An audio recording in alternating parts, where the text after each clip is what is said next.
ngihambile last week ngiye la bengicela khona. Thank you so much Babu Khadere. Benginikwe i-subject ngizolwa ngikhuluma nge-forgiveness. So mina-ke kaningi nginenkinga nyana encane ye-forgiveness mara ngizoyilungisa. So ngacela-ke ubaba wami enkosini ukuthi angisize ngoba kunzima bazalwane uku-exercise inkonzo ye-forgiveness. So ngiyabonga kakhulu. Thank you so much. Amen. Indaba yami bazalwane namhlanje ilapha ku-Judges 11 verse 1 to 7. Ngizokhuluma nge-rejection.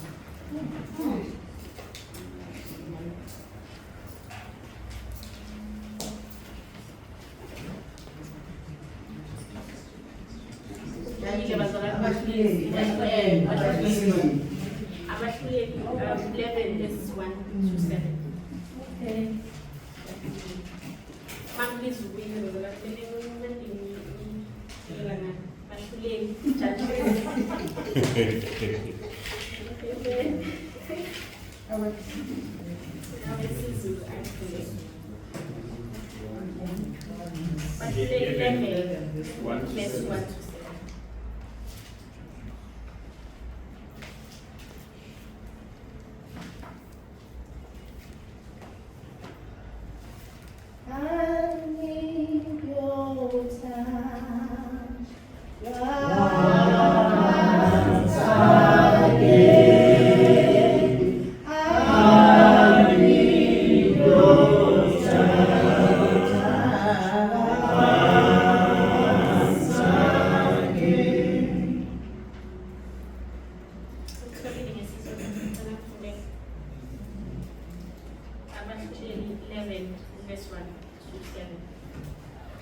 Siyafunda incwadini yabahluleli chapter 11 sifunda verse 1 yoku7 isihloko sithi uJafta ukunqoba kwakhe nesithembiso sakhe.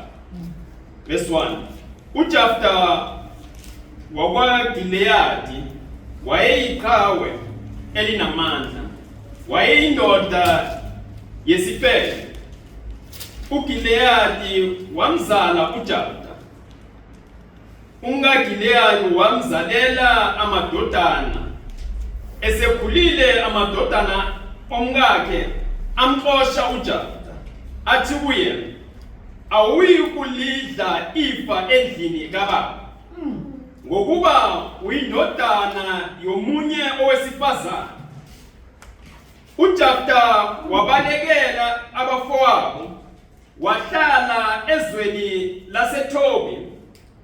Kwabuthana uJafta amayane aphuma naye. 4 Kwathi emva kwesikhashana abantwana baka-Amoni balwa no-Israyeli. Bathi abantwana baka-Amoni belwa no-Israyeli, amalunga akwaGileyadi aya amlanda uJafta ezweni laseThobi. Athi uJafta, woza ube ngumholi wethu, silwe nabantwana bakwa-Amoni. uJafta wathi kumalunga akwaGileyadi, aningizondanga yini nangixosha endlini kababa na? Nizelani kimi manje nise uhluphekeni na? Bazalwane, isihloko sami rejection. Amen. Sibona lana bazalwane kunamadoda.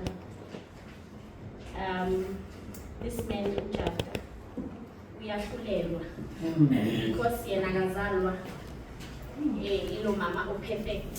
Amen. Uzalwa ilo mama lo oke wazenza emhlabeni. Amen. So manje so uyahlulelwa, angazi bazalwane the word uyahlulelwa ukuthi angeke anikwe lutho because yena uzalwa ilo mama lo. Yes. Akazalwa ilo mama lo. Yes. Perfect. Hallelujah. Amen. So there are some spirits that are blocking our success in midway. Demons are also blocking our prosperity. Amen. Amen. So last time this man was born from the Herods. Amen. Okay. Now they remind us uJafta bayamkhumbuza angithi masizalwa bazalwane sizalwa sima-siblings four.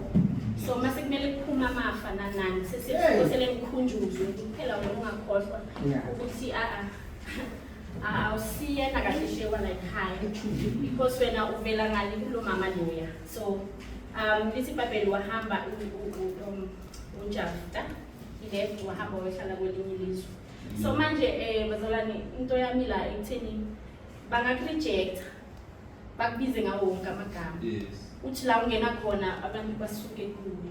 Bathe ngithanda ngale ncwadi lithi iBhayibheli baya babuyele emuva bamkhumbula ukuthi manje sesistakile siyamdinga manje.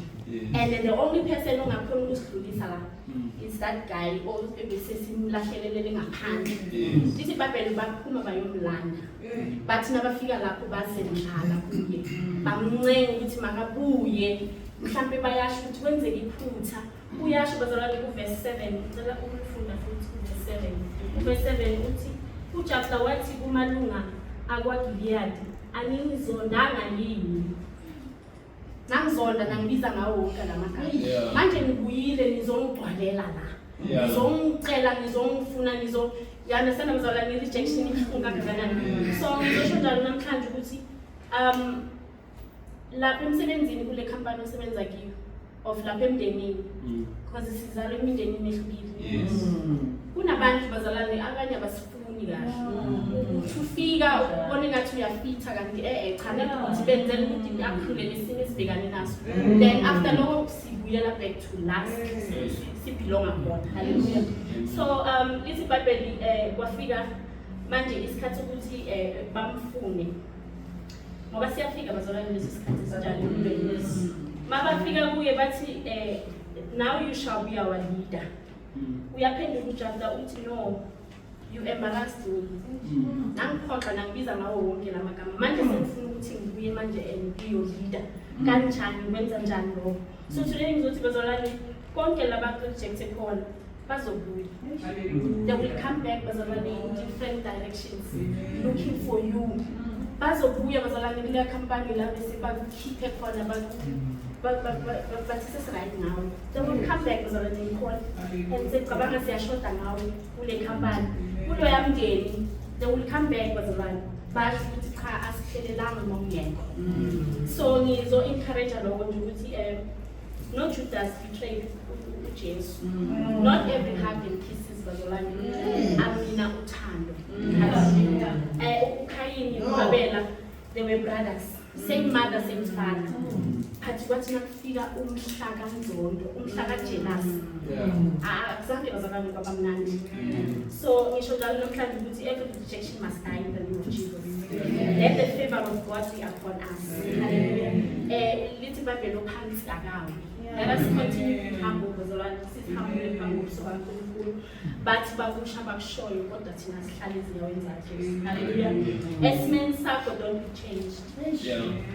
Izinto mazivela lithi iBhayibheli wana njalo ngonyaka wayekhuphukela entabeni ame emkhulekweni owodwa abaningi bayeza mhlawumbe bahamba naye bayobonga ukuthi uNkulunkulu sekasenzile kodwa lithi iBhayibheli yena waqhubeka wahamba ame emkhulekweni owodwa ukucela indodana akazange bazalwane athi namhlanje ithi ngichintshe kancane ke ngisuke kulomkhuleko ongene kulo cha iprayer item yakhe was one osingusise ngiyodwa.